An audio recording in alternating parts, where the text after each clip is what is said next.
నమస్కారం. నిన్న గౌరవ planning board vice chairman Chinnareddy గారు గోపాల్పేటలో ఒక పార్టీ ఆఫీస్ ఓపెనింగ్కి వెళ్ళి కొన్ని అనుచిత వ్యాఖ్యలు చేస్తున్నాడు.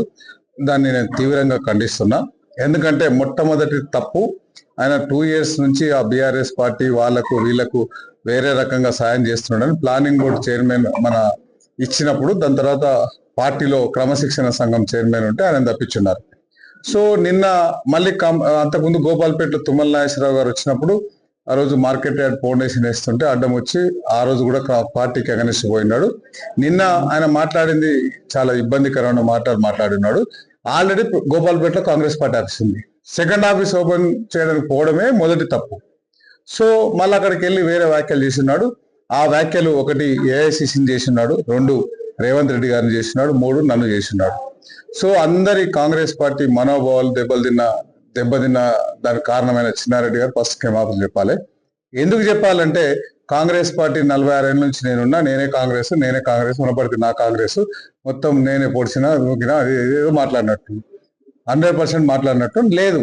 నేను చాలా సీరియస్గా చెప్తున్నా. ఎందుకు చెప్తున్నా అంటే కాంగ్రెస్ పార్టీ స్వాతంత్రం వచ్చినప్పటి నుంచి వనపర్తి నియోజకవర్గంలో ఆయన కాంగ్రెస్ ప్రతిష్ట కోసం దాని బలోపేతం కోసం పనిచేసిండు. కానీ ఆయన యూత్ కాంగ్రెస్ ఉన్నప్పుడు జయరాములు గారు టికెట్ గుంజుకున్నప్పుడు మళ్ళీ ఆయన ఎంత బాధపడి ఉంటాడు.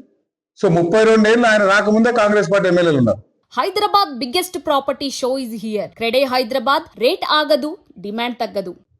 దాని తర్వాత 17 ఏళ్ళు టీడీపీ ఉంది, దాని తర్వాత 5 ఏళ్ళు బీఆర్ఎస్ ఉంది, మళ్ళీ ఇప్పుడు కాంగ్రెస్ ఉంది.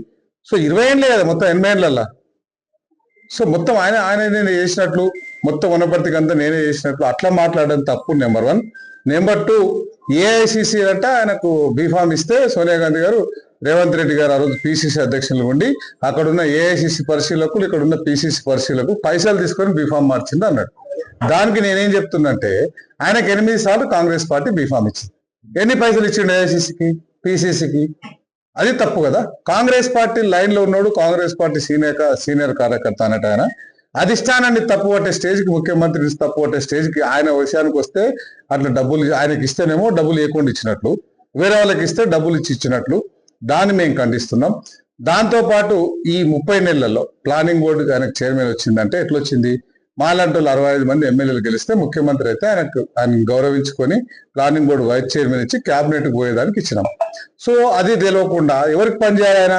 ఆయన కోసం 40 ఏళ్ళు ఆయనతో పాటు ఉన్న సీనియర్లకు, కాంగ్రెస్ పార్టీ కార్యకర్తలు నేను ఎట్లా చేస్తున్నానో ఆయనతో 1 రూపాయి తెచ్చిండా, 1 వర్క్ అనేది తెచ్చిండా? ఆయన నమ్ముకున్న కార్యకర్తలకు బాగుపరచాలి కదా, ఏదో పోస్టులు ఇవ్వాలి కదా, ఏదో పనులు ఇవ్వాలి కదా. ఊరికనే చేసినాను, మొత్తం నేనే చేసినట్టు నువ్వేం పొలాలు అమ్ముకున్నావా, ఎకరాలు అమ్ముకున్నావా, ఇల్లులు అమ్మినావా, ఏం చేసినావు? కార్యకర్తలు అన్ని అమ్మిపించినారు. సో ఇప్పుడు 30 నెలల కింద అప్పుడు నేను కాంగ్రెస్ పార్టీలోకి వచ్చినప్పుడు నాతో పాటు తెలంగాణ చాలా మంది వచ్చినప్పుడు 34 మంది, 65 మందిలో 34 మంది కొత్తలో గెలిస్తేనే కాంగ్రెస్ పార్టీ బతికింది. ఒకవేళ నిజంగానే మీరు పాతలమే ఉండాలనుకుంటే 2014లో గెలవలే, 2018లో గెలవలే. సో అందరు కావాలి కాంగ్రెస్ పార్టీకి అందరు కావాల్సింది కాబట్టి అందరు వస్తేనే గెలిచినాం. దాని తర్వాత 8 సార్లు బీఫామ్ ఇచ్చి, ఒకసారి ఎమ్మెల్సీ బీఫామ్ ఇచ్చి, ఎమ్మెల్యేలు కావాలి, ఎమ్మెల్సీ కావాలి, దాని తర్వాత ప్లానింగ్ బోర్డు కావాలి, మొన్న రాజ్యసభ వస్తే రాజ్యసభ కావాలి, రేపు ఎమ్మెల్సీ వస్తే ఎమ్మెల్సీ కావాలి. ఇంక ఇట్లనే మేము, మా కుటుంబం, మన ఫ్యామిలీ అట్లా మొత్తం కావాలనేది తప్పు. అదొకటి. ఈ మా మండలాల్లో ఉన్న అన్ని ఉమ్మడి మండలాలు కావచ్చు, 2 మున్సిపాలిటీలు కావచ్చు, బీఆర్ఎస్ పార్టీకి సంబంధించిన నాయకులు నెంబర్ పెట్టుకొని సెక్రటరీలో పోయి పైరవ్ చేయడం, దాంతో పాటు వాళ్ళకి సీఎంఆర్ఎఫ్ ఇచ్చుడు, వాళ్ళకి వర్క్ కళ్యాణ లక్ష్మి దాని సంతకాలు పెట్టి షాదీ ముబారక్ చేయడం, ఇట్లా చాలా తప్పులు చేస్తున్నాడు. ఆయన కూడా పెద్ద మనిషితో ఎందుకని మేము గౌరవించుకుంటూ వచ్చినాం. నిన్నటితోనే నాకు ఆ గౌరవం పోయింది. సో నేను ఇమీడియట్ గా మేము ఆ లెటర్స్, ఆయన చేసిన తప్పులు ఏమేమి మాట్లాడినో అన్ని రికార్డు చేసేసి డ్రాఫ్టింగ్ తయారు చేస్తున్నాం. మా పిసిసి అధ్యక్షుల వారికి, మహేష్ గారికి, మా పార్టీ ఇన్ఛార్జి మీనాక్షి నటరాజన్ గారికి, మా ముఖ్యమంత్రి రేవంత్ రెడ్డి గారికి, ఏఐసిసి పెద్దలకు కంప్లైంట్ ఇచ్చి కాంగ్రెస్ పార్టీ లైన్ దాటిన చిన్నారెడ్డి గారి మీద చర్యలు తీసుకోవాలని నేను డిమాండ్ చేస్తాను.